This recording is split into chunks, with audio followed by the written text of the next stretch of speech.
Winter is here in New England. The air is rapidly growing colder, leaves have fallen from the trees, and all around me, nature has retreated back.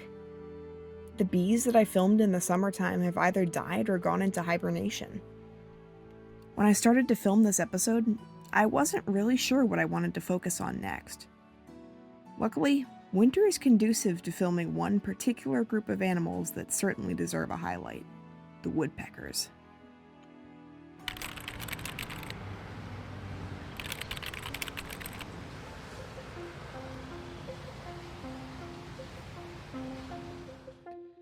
Woodpeckers are tree-dwelling birds that conveniently carry their foraging behavior in their name. Their beaks are sturdy and pointed, and they use these beaks to chip into the bark of tree trunks where they find insects and sap to eat. According to the internet, there are 9 recorded species of woodpecker in Rhode Island, but I was barely able to capture 4 of them. Now, birds are significantly more difficult to film than bees. They're far more afraid of humans and camera equipment for one, so getting close enough is a challenge. With no leaves on the trees, I can see the woodpeckers easily, but that also means they can see me, and they aren't keen on sticking around. Whenever a bird stayed around long enough to film, it was very exciting. Another challenge is finding them in the first place. Woodpeckers are rarely found on the ground, so filming was entirely focused on trees, searching for signs of birds with binoculars and identifying places they liked the most. The third challenge is probably the most interesting, though. Woodpeckers aren't alone. This is a white-breasted nuthatch on a tree in my local park. They have strong, pointed beaks, they climb tree trunks, and they forage for seeds and insects. But nuthatches aren't woodpeckers.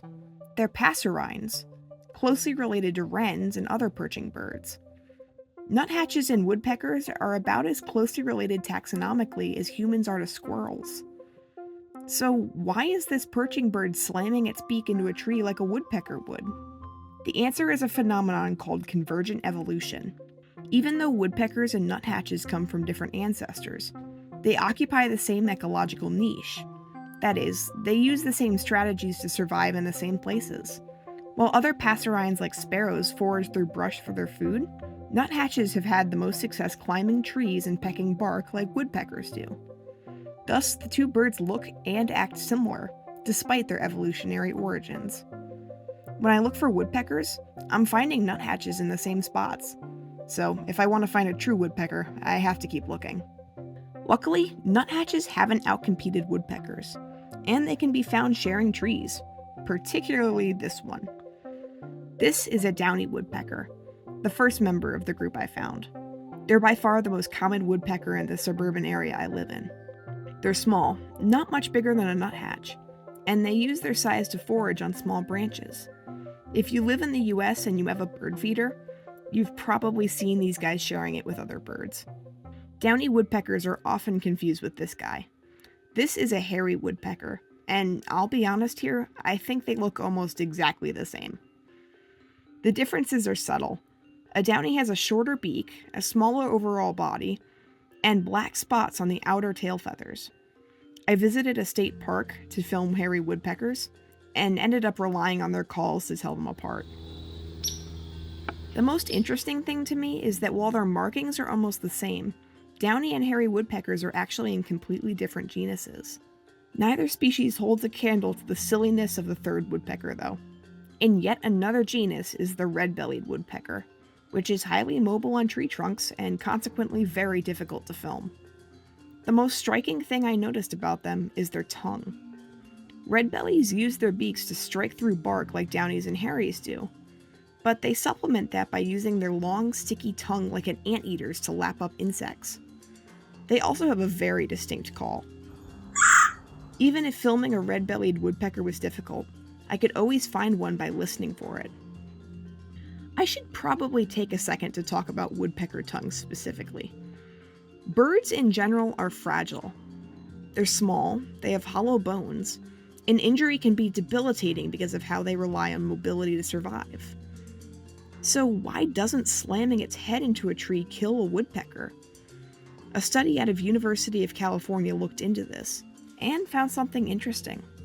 Bird tongues are part of a multi-bone apparatus called the hyoid. In most birds, the hyoid only extends to the back of the jaw or the head, but in woodpeckers, the hyoid wraps around the entire back of the skull and on top of the cranium, creating something like a seatbelt that holds the entire head together with each peck.